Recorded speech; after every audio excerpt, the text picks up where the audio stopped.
Hello, today I'd like to talk about sowing chilies. I've actually been growing chilies since 1989, and so while I wouldn't call myself an expert, I'd like to think I've made most of the mistakes that you can make along the way. And here at the nursery now, this year we're growing 200 and something varieties, so I think we know a little bit about what we're doing. Now, one of the most important things I'm going to start straight in is timing. It's the middle of February, and for the amateur, the middle of February is a perfect time for sowing. A lot of people, social media, etc., really think that they want to get their chilies underway straight after Christmas or even before Christmas. That's fine if you've got good heat, but more importantly, you need good light for that. Now, we're lucky; we actually have both of those. We've got good heat, and we've got LED lighting, we've got sodium lighting.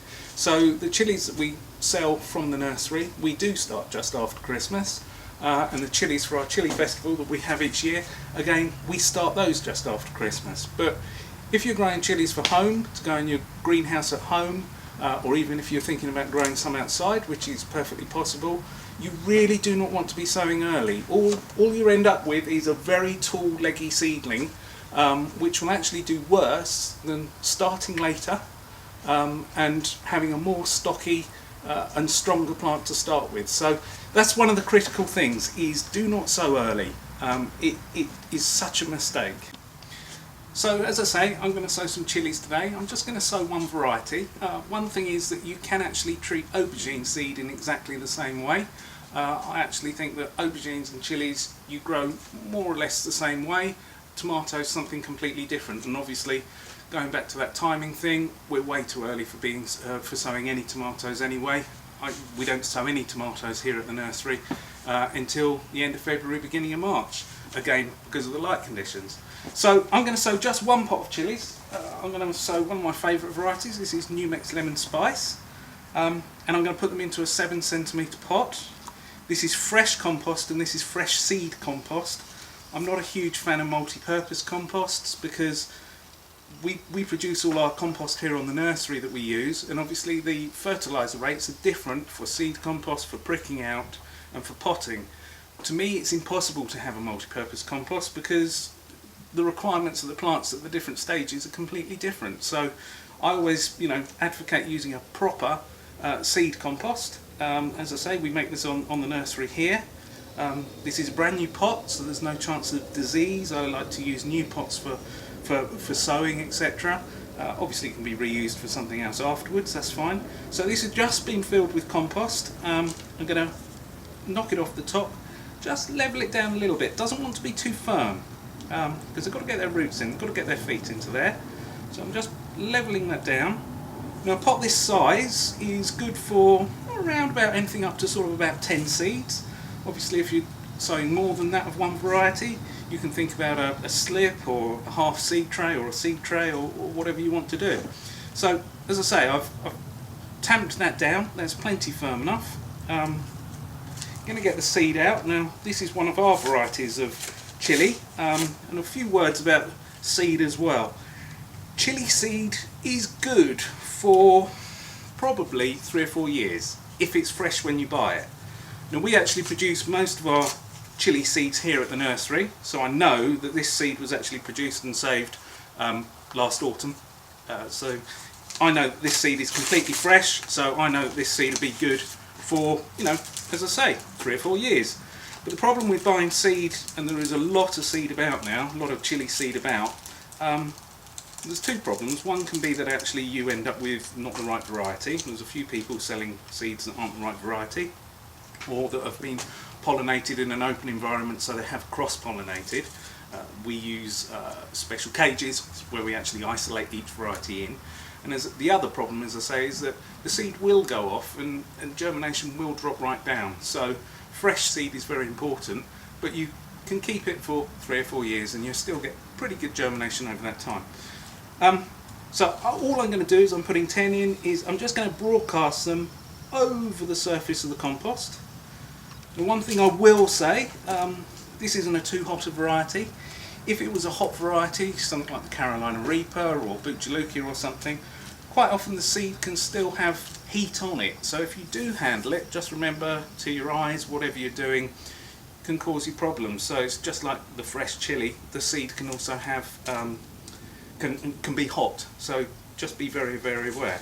And all I've done is I've spaced that. Well, I haven't spaced it that well actually. I've got a couple I'm going to move, so I'm just going to do it with my penknife, and I'm just going to move a couple around so that they're a little bit better spaced.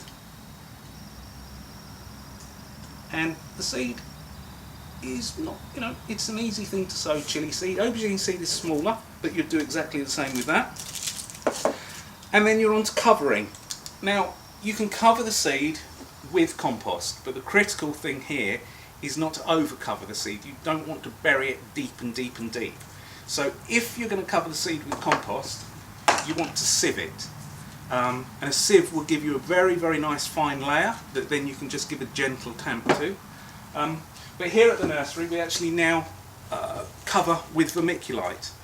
The reason we use vermiculite is because whenever you sieve a compost, and it doesn't matter how good the compost is, you tend to get a cap after it's been watered a few times. So when the plants start to germinate and come through, you tend to find it either comes up in a big lump, or it can cause problems for the seeds for the plants to actually come through, even though it's a very, very fine layer. With vermiculite you don't have that problem because it doesn't really go solid, but you do get a different problem instead, in that it doesn't hold the moisture as well. So when you're sowing and covering with compost, it's quite easy to see when it's dried out. With vermiculite it does colour down a little bit, it does go a little bit darker in colour, but it's very easy to not realise that the compost below is dried out. And obviously with germination you don't want the compost to dry out at all, but similarly you don't want to be sitting soggy wet. Now we obviously grow quite a lot of chilies and we sow a lot at the same time, and we look at them every day. Well, not just every day, but several times a day, so we're well aware on watering, and we pick the pots up to fill if they're actually heavy, because that's a good indication. And when they've been on heat as well, the compost will dry out, and we'll talk about heat in a minute.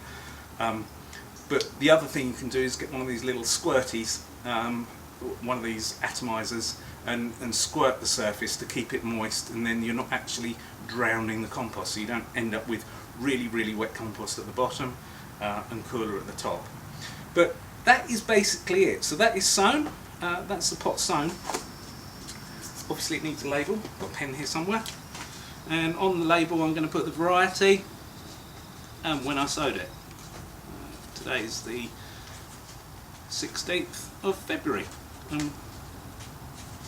which, as I say, is the perfect time if you're an amateur for sowing. It's certainly early enough, and you could happily sow right into the middle to end of March and still not have problem and still have a really good crop.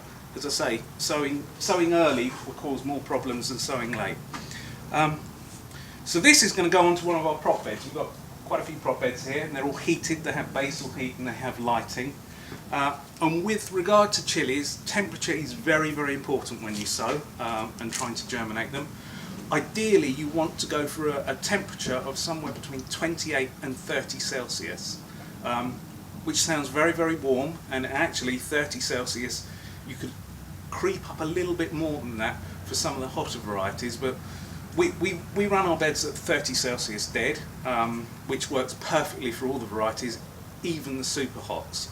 If you're growing some of the cooler varieties like the jalapenos and things like that, they'll actually germinate at a lower temperature. But if you can give the heat, and there's not many propagators out there that will produce that sort of heat, you really, really need to sit at 30, and you need to sit at 30 dead if you can, which is what we do here. And at that sort of temperature you should be looking at germination in around 7 to 10 days for most varieties, if the seed is good.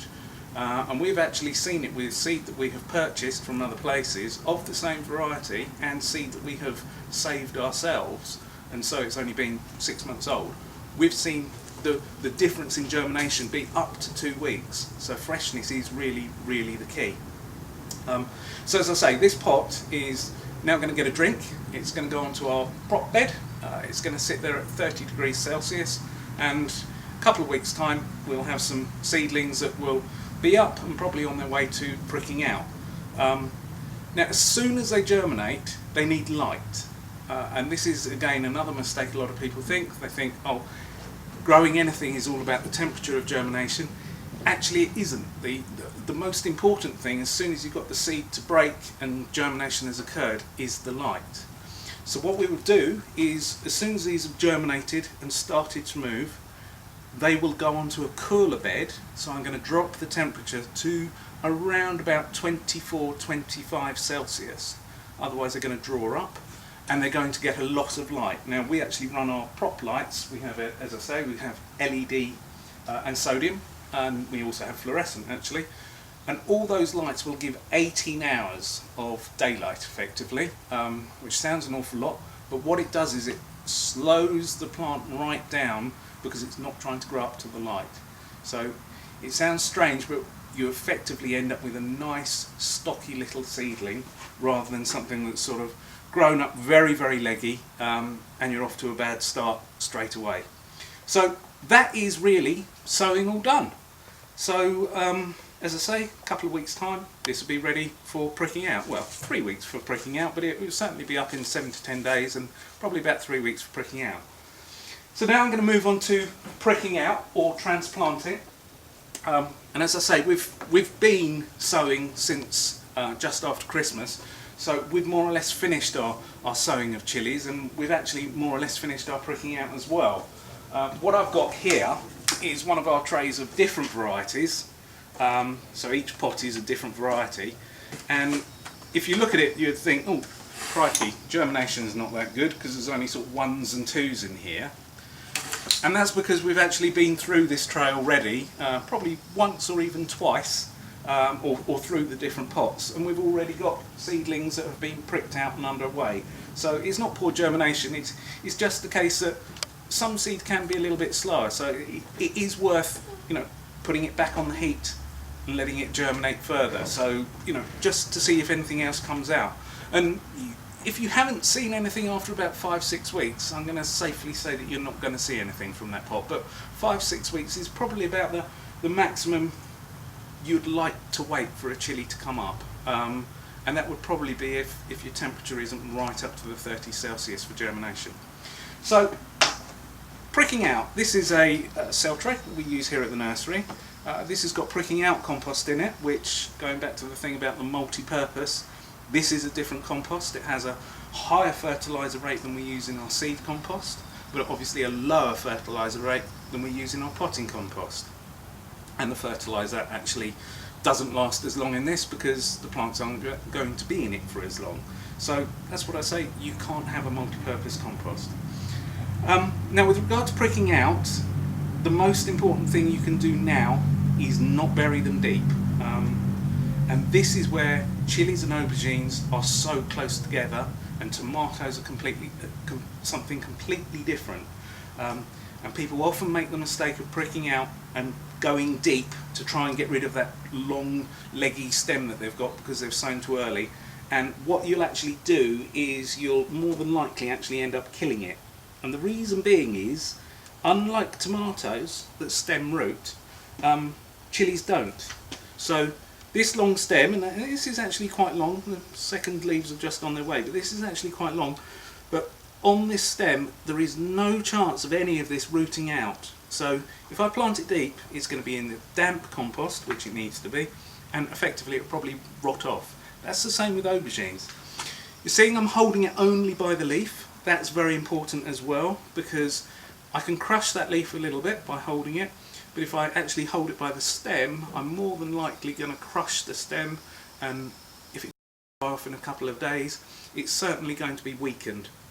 So whatever you're pricking out, or transplanting is the other word, you must always hold by the leaf. And it's as easy, like I say, filled this tray up with our compost. It's been firmed down a couple of times. I'm making a generous hole. The reason being is we've got nice long roots here, and we don't want those to be coming up. So I want to get that in, and it's just going to go at that level. And then I'm just going to tickle it round. I'm not going to fiddle around and push down or anything like that, because that will actually be firmed in when I water it. I'm going to let the water do the firming in. That's a little bit like people do when they're planting their leeks, that you just take out the hole and pop the leek in and then fill it up with water, and it sort of does itself and gets some soil onto the roots. Obviously I've covered the roots, etc., but as I say, the watering is going to do the final firming in. And that's exactly what you do with aubergines as well. Now these are all different varieties, and as I say, they're the last of, so I'm just going to prick out a couple. I'm not going to prick out many. And I'm taking the label with them because this really is the last of these. I'm not expecting to see any more germination on these. And as I say, their relatives are already up and will actually be coming off the heat. So going back to temperatures and things, and what I'm going to do with these now, these are actually going to go back onto the prop bed, but they're going to go onto a cooler prop bed than they were. So, because I want these to continue to grow. I'm going to continue to give them light for another few weeks, but I don't want them to have too much heat, because again, all they're going to do is come up and grow up, and they're not actually going to start to think about bushing or anything like that, and you're just again going to end up with a leggy seedling. So at this stage again, light is very important, and a lower temperature is important as well. So yeah, we're going to go onto a bed at about 22 Celsius. You can actually go down to around sort of 20 quite happily, and they're again going to continue with that light of around about 18 hours, something like that. After they've been on there for, depends, but after they've been on there for I don't know, 3-4 weeks, a month or so, then they will be moved onto the open bench in our prop, and the ambient temperature in our prop can actually drop as low as about 10 Celsius. But once they've moved on that little bit, that's completely fine. If I can find a tray, I will.